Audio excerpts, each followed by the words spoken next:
అస్సలం అయికం వరహమతుల్లాహి వబర్కాతుహు. జై భీమ్. సోదరులారా, మన కేంద్ర ప్రభుత్వం ముస్లింల మీద ఎంత ప్రేమ చూపుతుందంటే అంత ప్రేమగా ఉంది.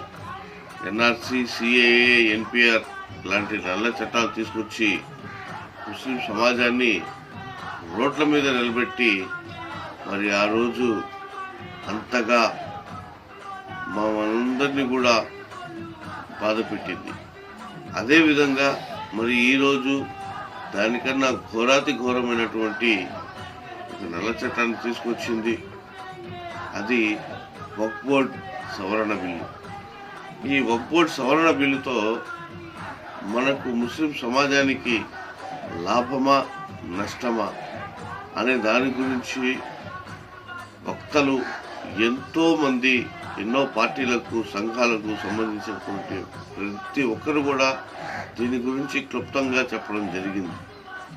కానీ ఎక్కడ కూడా ఈ సభలు జరుగుతున్నాయి, కానీ గ్రౌండ్ లెవెల్లో ఎక్కడ కూడా ఈ పోరాటం జరగటం లేదు.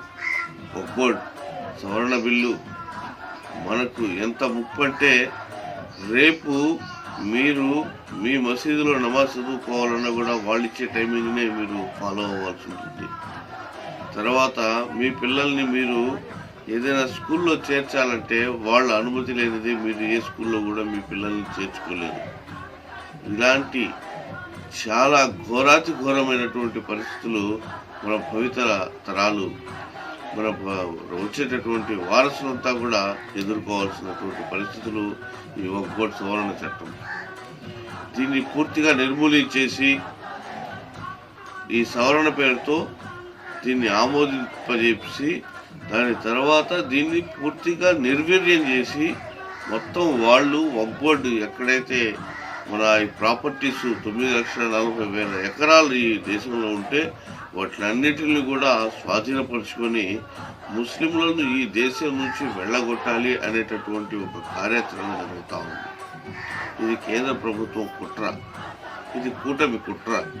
ఈ కూటమి కుట్రలో భాగస్వాములైంది ఎవరో తెలుసా? సాక్షాత్తు మన రాష్ట్ర ప్రభుత్వం, శ్రీ నారా చంద్రబాబు నాయుడు గారు. ఆయన అసెంబ్లీలో కానీ వచ్చే 10వ తేదీ ఆయన కానీ సపోర్ట్ కానీ చేస్తే తప్పకుండా ఈ బిల్ పాస్ అయిపోతుంది. అందుకే ప్రతి ఒక్క సోదరుడికి, ముస్లిం మైనారిటీ నాయకుడికి, అదేవిధంగా ప్రజాసంఘ నేతలకు ఈ యొక్క విషయం గురించి చెప్పాలనుకుంటా ఉన్నాం. మీ నియోజకవర్గాల్లో ఉన్నటువంటి ఎమ్మెల్యేలను కలవండి. దయచేసి వాళ్లకు ఈ యొక్క వక్ఫ్ బోర్డ్ సవరణ బిల్లు గురించి, ఆ నష్టాల గురించి, రాబోయే వాళ్ళు చేయబోయేటటువంటి కుట్రల గురించి, మన భవిత తరాలు ఏ విధంగా బాధపడతాయి, ఏ విధంగా మేము రెండో జాతి పౌరులుగా ఈ దేశంలో బతకలేక, ఉండలేక, ఎక్కువ పోలేక మన జీవితాన్ని సర్వనాశనం చేయడానికి ఈ యొక్క కుట్ర జరుగుతూ ఉందని చెప్పేసి వాళ్ళకు వివరించండి. ఈ కూటమిలో ఉన్నటువంటి ఈ చంద్రబాబు నాయుడు గారి ప్రభుత్వం, ఈ తెలుగుదేశం ప్రభుత్వం ఈ యొక్క వక్ఫ్ బోర్డ్ సవరణ చట్టానికి ఆమోదం తెలపకుండా దీన్ని వ్యతిరేకించాలి. అసెంబ్లీలో 10వ తేదీ జరుగుతున్నటువంటి అసెంబ్లీ సభల్లో, సమావేశాల్లో ఈ యొక్క చట్టం జరగకుండా వ్యతిరేకించాలని చెప్పేసి ప్రతి ఒక్కరు కూడా డిమాండ్ చేయండి. ప్రతి నియోజకవర్గంలో ఉన్నటువంటి ఎమ్మెల్యేలను కలవండి.